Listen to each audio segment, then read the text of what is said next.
Hi friends, நம்ம இப்போ என்ன பார்க்க போகிறோம்னா கப்பக்கிழங்கு செஞ்சு அதுக்கு டேஸ்ட்டான ஒரு சைடிஷ் செய்ய போகிறோம். கேரளா ஸ்டைலில் வாங்க பார்க்கலாம்.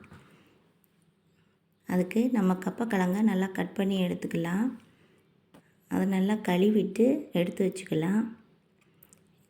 இப்போ ஒரு பாத்திரத்தில் கழுவுன கப்பக்கிழங்க சேர்த்துட்டு அது முங்குற அளவுக்கு தண்ணி சேர்த்து நல்லா வேக வச்சிடலாம்.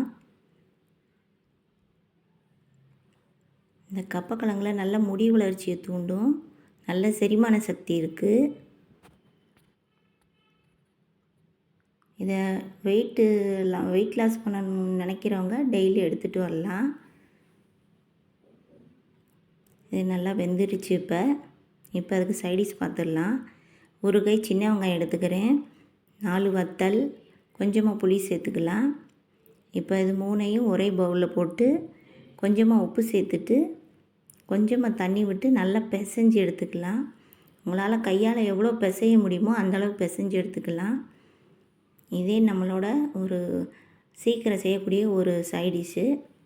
இது கேரளாவில் செஞ்சு சாப்பிடுவாங்க. இதை இன்ஸ்டண்ட்டாக உடனே பண்ணி சாப்பிட்லாம். நல்லா டேஸ்ட்டாகவும் இருக்கும் கப்பக்கிழங்கு. கண்டிப்பாக ட்ரை பண்ணி பாருங்கள். Bye friends.